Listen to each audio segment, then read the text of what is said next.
السلام علیکم لسنرز، کیسے ہیں آپ سب؟ آج کے ایپیسوڈ بہت ہی رومانٹک ہونے جا رہی ہے۔ ویڈیو کو سکپ مت کیجیے گا اور اینڈ تک ضرور دیکھیے گا۔ چلتے ہیں زوبیان اور ہیر کا آج اسپیشل ایپیسوڈ میں کیا ہونے جا رہا ہے۔ ماما مجھے آپ سے بات کرنی ہے۔ ہیر کے کمرے سے نکل کر زوبیان نے نمرہ بیگم کے کمرے کا رخ کیا۔ نمرہ بیگم جو ابھی بھی شکرانے کے نوافل پڑھنے کے بیٹھی تھی، زوبیان کے کہنے پہ ان کا دل انہونی خدشات سے ڈرنے لگا۔ ہاں بیٹا بولو ماما، مجھے یہ بات پہلے تو پتا تھی کہ پاپا آپ دوسری وائف ہے۔ میں نے کئی بار پاپا کو آپ سے کہتے سنا تھا کہ میں نے تمہارے لیے شاہجہاں کو دھوکہ دیا ہے۔ آج مجھے خلاصہ کرے ماما، کون سا دھوکہ پاپا نے میں اپنی شاہجہاں آنٹی کو؟ کیوں صنم پاپا سے اتنی بدگمانی ہے؟ مجھے سچ جاننا ہے ماما۔ نمرہ بیگم ایک ٹھنڈی آہ بھر کر بیڈ پہ بیٹھ گئی۔ جس سوال کا سامنا کرنے سے وہ ڈر رہی تھی، آج وہی سوال ان کے سامنے ان کا بیٹا دہرا رہا تھا۔ نمرہ بیگم سب کچھ سچ سچ زوبیان کو بتا دیا۔ ساری بات جاننے کے بعد زوبیان سکتے میں تھا، اسے سمجھ ہی نہیں آ رہا تھا کہ کیا بولے۔ ماما، آپ اپنے لالچ میں زبردستی کی محبت پانے طویز گھنٹوں کا استعمال کیا۔ شاہجہاں آنٹی کی دوست ہو کے ان کے شوہر پہ ہاتھ ڈالا۔ اوف ماما، یہ کیا کیا آپ نے؟ زوبیان ایک دم چیخ پڑا۔ ایک لڑکی کی ذات کو پیدا ہونے سے پہلے سوالیہ نشان بنا دیا۔ مجھے شرم آ رہی ہے ماما اپنے آپ سے۔ سلام ہے صنم کو، وہ آپ کو اور پاپا کو اپنے سامنے برداشت کرتی ہے، چپ کر کے رہتی ہے، اور واقعی اعلیٰ ضرب کی مالک ہے۔ شاہجہاں آنٹی کے انہوں نے آپ کو معاف کر دیا، نانی کو بھی معاف کر دیا۔ پاپا کی تکلیف پہ وہ تڑپ گئی، مگر صنم اتنی ذلت کی حقدار نہیں۔ وہ اپنی جگہ بالکل ٹھیک ہے۔ پاپا کو کوئی حق نہیں کہ ان کی زندگی کا کوئی بھی فیصلہ کرنے کا۔ وہ اپنی آنکھوں کے سامنے اب دونوں کو برداشت کرتی ہے، یہی اس کے ضرب کی مثال ہے۔ اس کی جگہ اگر میں ہوتا تو پتہ نہیں آپ دونوں کے ساتھ کیا کر بیٹھتا۔ اس شخص کا انجانے کا کیا حال ہے جس نے میرا وجود، میری شخصیت کو سوالیہ نشان بنا دیا۔ یہ بول کے زوبیان غصے میں کمرے سے نکل گیا اور نمرہ بیگم ایک بار پھر پچھتاوے کی آگ میں جلنے لگی۔ بہزاد کافی دیر شانزے کا انتظار کر رہا تھا۔ وہ صبح ہی صنم کے ساتھ ہسپتال سے نکل گئی تھی۔ بہزاد دوپہر میں آیا تو اسے پتہ چلا کہ شانزے ابھی تک گھر نہیں آئے۔ پہلے اسے پریشانی ہوئی، مگر جب اس کے نمبر پہ شانزے کا ٹیکس آیا کہ وہ شام تک گھر آ جائے گی، ابھی صنم کے ساتھ ہے، تو وہ ریلیکس ہو گیا۔ شام سے رات ہونے کو تھی، مگر شانزے کا کچھ پتہ نہیں تھا۔ اس سے پہلے کہ بہزاد غصے میں کمرے سے نکلتا، شانزے نے کمرے میں قدم رکھا۔ تم نے کہا تھا شام تک آ جاؤں گی، بہزاد نے غصے میں شانزے سے پوچھا۔ شانزے نے اپنا بیگ سائڈ میں رکھا اور بیڈ پہ تقریباً لیٹتے ہوئے کہا، ہاں میں صنم کے ساتھ اس لیے لیٹ ہوگی۔ آپ کو بتایا تو تھا میں دیر سویر ہو جائے گی، آپ پریشان مت ہونا۔ اور پھر بھی کیا ہو گیا؟ صنم کے ساتھ ہی تھی نا۔ یہ بول کے شانزے بہزاد کو اگنور کر کے جانے لگی۔ تب بہزاد نے اس کا تھام کے کہا، مجھ سے کس بات کی ناراضگی ہے شانزے؟ میں نے کیا کیا ہے؟ بہزاد اس ٹاپک کو نہ ہی چھیڑے تو بہتر ہوگا، یہاں بیٹھو۔ بہزاد نے اسے صوفے پہ بٹھایا اور کہا، اب بتاؤ میرا کیا قصور ہے؟ بہزاد، صنم کا کیا قصور ہے یہ بتائیں مجھے۔ کیوں اسے ہر دفعہ تنہائی کی سزا دی جاتی ہے؟ کیوں ہر دفعہ اسے شاہجہاں اتنا ذلیل کرتی ہے؟ آپ نے اسے ہی قصوروار ٹھہرایا، کیوں؟ شانزے تم جانتی ہو اظہر بھائی کی حالت، اگر انہیں کچھ ہو جاتا تو؟ میں یہ سب نہیں جانتی بہزاد، اپنی حالی صنم پہ نظر رکھی ہوئی تھی اور میں نے اس کے ساتھ وقت گزارا، بچپن سے اس کے ساتھ ہوں۔ اگر اظہر انکل نے اس کے ساتھ ناانصافی کی تو انصاف شاہجہاں آنٹی نے بھی نہیں کیا۔ 12 سال کی بچی تپتی ہوئی دھوپ میں سزا کے لیے اس لیے کھڑی ہوتی تھی کیونکہ اس کی ماں کے پاس اس کو پڑھانے کا ٹائم نہیں ہوتا تھا۔ جس دن رزلٹ ہوتا تھا سب کے پیرنٹس آتے تھے، مگر صنم کی ماما بزنس میٹنگ میں مصروف ہوتی تھی۔ صنم جب سے بالغ ہوئی ہے، اس کے آگے کے معاملات اس کی ماں کے ہوتے ہوئے بھی میری ماں نے سنبھالے۔ کیوں کہ بہزاد کیوں؟ اطرت آپی کی واہ واہ کرتے نہیں جھک تھکتی تھی آنٹی، اور صنم کی چھوٹی سی غلطی پہ شاہجہاں آنٹی اسے باپ کا تانا دے جاتی ہیں۔ اور ان سب میں صنم کی کیا غلطی ہے؟ شانزے دنیا نہیں بھولتی تھی۔ کیوں بہزاد کیوں؟ کیا وہ اپنی مرضی سے دنیا میں آئی تھی؟ جب صنم 7 سال کی تھی تب شاہجہاں آنٹی نے اس کی شرارت پہ پہلا تھپڑ یہ کہہ کے مارا تھا کہ باپ تو پہلے ہی اس کی وجہ سے مجھے زمانے میں رسوا کر کے چلا گیا اور اب یہ میرا نام خراب کرے گی۔ اس کی شرارت کیا تھی؟ حال یہ کہ اس نے سامنے والی آنٹی کے دروازے کی بیل بجائی تھی، اور وہ بھی اس وجہ سے ان کو گھر سے کودنے کی کوشش کر رہا تھا۔ شانزے روتے روتے صنم کے ساتھ ہوتے ظلم کی گواہیاں دے رہی تھی۔ اظہر صاحب، اظہر انکل آج شاہجہاں آنٹی کو اتنی لگ رہی ہے کہ ان کی زندگی دعائیں مانگ رہی ہیں۔ پہلے تو معاف کر دیتی نا۔ انہیں یہ تھا کہ لڑکی کی ذات تو مجروح نہیں ہوتی، انہیں یہ تانا تو سننا نہیں پڑتا، اور ان کے منحوس کی وجہ سے اس کا باپ چھوڑ کے گیا۔ کاش یہ پیدا ہی نہ ہوتی۔ ایک شخص کو دل میں جگہ دی تھی اور اس پہ بھروسہ کرنا شروع کیا تھا۔ مسکرانے لگی تھی، سنم بھولنے لگی تھی اپنا بچپن، تو اس نے بھی اپنی اوقات دکھا دی۔ اب جب وہ اپنے حق کے لیے بولی تو اسے ہی قصوروار بنا دیا آپ سب نے۔ شانزے بے تحاشا رو رہی تھی، ادھر بہزاد بھی خاموش تھا۔ اسے اندازہ نہیں تھا کہ اس کی ملکہ اس کی بچی کو اس جرم کی سزا بچپن سے ہی دیتی آئی ہے جو اس نے کیا ہی نہیں۔ بہت تکلیف تھی نہ سب کچھ سنم سے، اس کی ذات سے چلی گئی ہے وہ سب سے دور، کبھی واپس نہ آنے کے لیے۔ کیا مطلب کہاں چلی گئی ہے؟ کہاں گئی ہے سنم؟ شانزے مجھے بتاؤ، بہزاد نے پریشان ہوتے ہوئے۔ کوئی ضرورت نہیں ہے آپ کو اس کے لیے پریشان ہونے کی، آپ صرف اپنی ملکہ اپنے بھانجے کے لیے پریشان ہو۔ قسم ہے آپ کو بہزاد، اگر آپ نے یہ بات شو کی کہ سنم گھر پہ نہیں ہے، یہ چلی گئی ہے کہیں، اگر آپ نے ایسا کیا تو یقین جانے میں آپ سے کبھی بات نہیں کروں گی۔ شانزے یہ بول کر کمرے سے چلی گئی۔ میں بھی آپ کے ساتھ چلتی ہوں بالاج۔ ارے میری جان، اتنی جلدی تمہارا سفر کرنا سیف نہیں، ماما بھی یہی ہیں، ابھی تم اکیلی وہاں کیا کرو گی؟ تمہاری کنڈیشن بھی ابھی ٹھیک نہیں۔ بالاج کے کہنے پہ عطرت ایک دم منہ لٹکا کے بیٹھ گئی۔ بالاج جو اپنی پیکنگ کر رہا تھا، 1 گھنٹے سے اس کی فلائٹ میں تھی، عطرت کو ایسا افسردہ دیکھا تو پیکنگ چھوڑ کے اس کے پاس ہی بیٹھ گیا اور کہا ادھر دیکھو میری طرف۔ بالاج کے کہنے پہ عطرت نے افسردہ شکل بنا کر اس کی طرف دیکھا۔ اس کی شکل دیکھ کے بالاج کو اس پہ پیار آیا اور اس نے جھک کر اس کے لبوں کو چوما اور کہا اب ایسی شکل مت بناؤ تو میرا جانا مشکل ہو جائے گا، تو پھر مجھے بھی ساتھ لے کر چلیں۔ دیکھو عطرت، یہاں آنٹی کو تمہاری ضرورت ہے، مانا کہ ان کے ساتھ ان کی پوری فیملی ہے، مگر پھر بھی انہیں تمہاری ضرورت ہے۔ مجھے نہیں لگتا کہ آنٹی ابھی فی الحال سنم سے کوئی بات کریں گی یا اس کی شکل دیکھیں گی، دروازہ تو اس بند لیے کر تم دو۔ پلیز ہیر نے آنٹی کے خاموشی پاس سے ہی رہو، سائم ان کے کو لہجے میں ایسا کچھ تھا کہ جو ہیر کو ڈرانے کے لیے کافی تھا۔ سائم نے بالکل اس کے سامنے کھڑے ہو کے کہا کہاں جا رہی ہو رات کے اس وقت؟ آپ کو کوئی حق نہیں مجھ سے کچھ بھی پوچھنے کا۔ ہیر نے سائم کو دیکھ کے کافی غصے میں یہ بات کہی، میرا بیگ مجھے دے، مجھے جانا ہے۔ اچھا کہاں جانا ہے؟ آپ کو اس سے کوئی سروکار نہیں ہونا چاہیے، میں کہاں جاؤں کہاں نہیں؟ کیوں سروکار نہیں ہونا چاہیے؟ کیوں؟ بھائی ہوں تمہارا، 2-3 مہینے چھوٹا ہوں تو کیا ہوا، مگر ہوں تو بھائی۔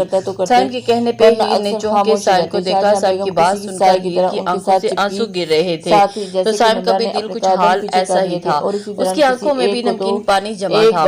اگر تم خوشبو ماما کی وجہ سے یہاں جا رہی ہو تو تم کو سراسر ان کے ساتھ غلط کر رہی ہو، تم ان کی وجہ سے جگہ خود کو رکھ کے سوچو، جو بھی ہو مگر میرے ساتھ جاتی ہوئی ہے۔ آپ کو کیا پتا، آپ کے ساتھ تو پاپا بھی تھے اور آپ کی ماما بھی۔ ہاں سچ کہہ رہی ہو، مجھے کیا پتا جس کی ماں محض 10 سال کا اسے چھوڑ کر مر گئی ہو۔ ہاں سچ کہہ رہی ہوں، مجھے کیا پتا جب راتوں کو مجھے ڈر لگتا تھا تو مجھے دلاسا دینے والا کوئی نہیں تھا۔ ہاں سچ کہہ رہی ہوں کہ مجھے کیا پتا جب میں نے پہلی بار سگریٹ پی تھی چھپ کے تو مجھ سے ناراض ہونے والا کوئی مجھے ڈانٹنے والا کون تھا۔ ہاں سچ کہہ رہی ہو، مجھے کیا پتا۔ آپ سمجھ نہیں رہے صاحب بھائی، مجھے جانا ہے، میں نہیں رہ سکتی۔ یہ بول کے پیر بلک بلک کے رونے لگی اور پھر ہیر کے بھائی کہنے پہ سائم اس تک لایا اور اس کے سر پر ہاتھ رکھ کے کہا ماں کے علاوہ اور جس وجہ سے تم یہاں سے جانا چاہ رہی ہو میں وہ وجہ جانتا ہوں۔ سائم کے بولنے پہ ہیر نے گھبرا کے سائم کو دیکھا۔ میں سب جانتا ہوں ہیر، زوبیان مجھے سب بتا چکا ہے اپنے اور تمہارے بارے میں، بے فکر ہو تم، اب تمہارا بھائی کھڑا ہے تمہارے ساتھ۔ اگر زوبیان تم سے کوئی تعلق نہیں رکھنا چاہتی ہو تو وہ تم تک پہنچ نہیں سکتا تمہاری مرضی کی بنا، یہ میرا وعدہ ہے اپنی بہن سے۔ سائم نے یہ بول کے ہیر کو بہت احترام سے اپنے گلے سے لگا لیا۔ جب ہیر بلک پڑی اور کہا مجھے نفرت ہے بھائی زوبیان سے، مجھے سے کوئی تعلق نہیں رکھنا، ہیر کی بات سن کے سائم خاموش رہا۔ زوبیان کا ہیر کے لیے تڑپنا اسے چھپا نہیں تھا، مگر وہی کرے گا جو ہیر کہے گی، یہ وہ سوچ چکا تھا۔ سالوں بعد ملی اپنی اس بہن کو اپنے بچپن کی دوست پہ فوقیت دے چکا تھا۔ آپ سے ایک بات پوچھوں؟ نمرہ بیگم نے انہیں جاتے ہوئے دیکھا، کہا ہاں پوچھو۔ آپ نے ابھی تک شاہ جہاں سے معافی نہیں مانگی، مجھے اس نے معاف کر دیا تو آپ کبھی آگے کی بات نمرہ بول نہیں پائی۔ نمرہ کسی بھی عورت کے لیے بہت مشکل ہوتا ہے اپنی محبت کو بانٹنا۔ میں بچپن سے محبت کرتا ہوں شاہ جہاں سے، مگر کیا اس کے ساتھ دوسری بیٹی کی پیدائش بھی چھوڑ دیا، اسے یہ کہہ کر کہ وہ مجھے بیٹا نہیں دے سکتی۔ کہاں گئی اس